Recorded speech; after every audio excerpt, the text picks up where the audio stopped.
जन स्वराज पार्टी के सूत्रधार प्रशांत किशोर ने बिहार विधानसभा चुनाव की तारीखों के ऐलान के बाद पत्रकारों से बात की है। उन्होंने पत्रकारों के सवालों के जवाब में स्पष्ट बताया कि जन स्वराज की जीत किस तरह होगी। उन्होंने कहा कि पिछली बार दोनों गठबंधनों को मिलाकर 72% वोट पड़ा है। जो 28% लोग बचे हैं वह इस बार जन स्वराज को वोट करेंगे। साथ ही जैसे विभिन्न सर्वे में बताया जा रहा है कि दोनों गठबंधनों का भी नुकसान होगा।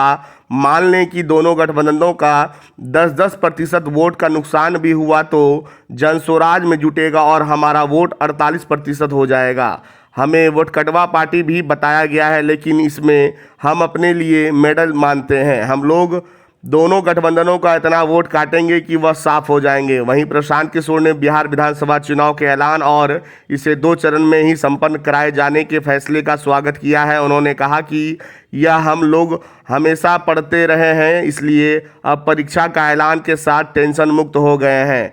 आज बिहार के लोगों की बंधुआ मजदूरी की खत्म होने का ऐलान हुआ है। बिहार के लोग इस बार मोदी, नीतीश, लालू के लिए नहीं बल्कि अपने बच्चों के अच्छे भविष्य के लिए वोट करेंगे। हम इस सपने के साथ आए हैं कि बिहार में यूपी, महाराष्ट्र के लोग भी पढ़ने और काम करने के लिए आए, ऐसी व्यवस्था बने। उन्होंने कहा कि 2 चरणों में चुनाव कराना बहुत अच्छा है। पहले ज़्यादा चरण में चुनाव इसलिए होता था ताकि मोदी जी ज़्यादा से ज़्यादा सभा करें, लेकिन अब भाजपा ने भी मान लिया है कि मोदी जी की सभा से कुछ नहीं होगा, इसलिए जल्द से जल्द चुनाव करके ख़त्म किया जाए। अब ज्यादा चर्चा इस बात की हो रही है कि एनडीए को नुकसान पहुंचाएगा, तो वाकई किसको नुकसान पहुंचाएगा? दोनों को नुकसान पहुंचाएगा। कितना नुकसान? गणित आप समझ लीजिए।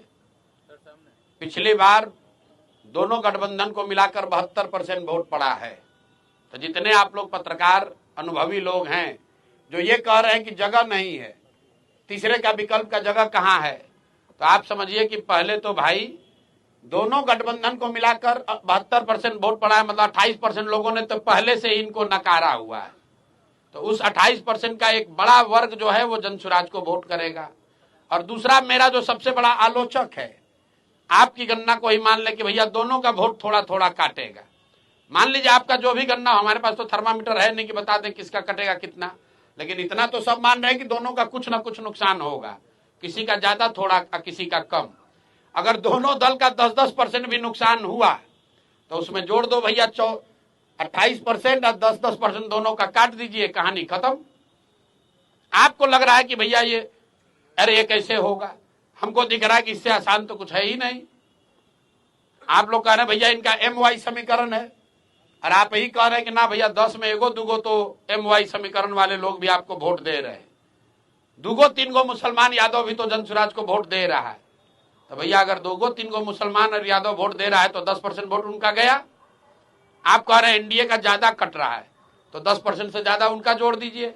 28% और 10% जो कटा महागठबंधन का और एनडीए का जितना कट रहा है वो जोड़ लीजिए, आपको पता चलेगा कि जन स्वराज को कितना वोट आएगा। एकदम टेंशन मुक्त हो गए। टेंशन 3 साल 3.5 साल जो विद्यार्थी पढ़ता है उसको ही परीक्षा से पहले टेंशन होता है। जो विद्यार्थी पढ़ता नहीं है उसको कोई टेंशन नहीं, उसको मालूम है कि पढ़े ना पढ़े हमको फेल ही होना है। जो पढ़ता है वो आदमी टेंशन में रहता है कि भैया हम पढ़े हैं और हमारा परीक्षा अच्छा हो। मेरी समझ से आज बिहार के लोगों के राजनीतिक बंधुआ मजदूरी के खत्म होने का ऐलान हुआ है।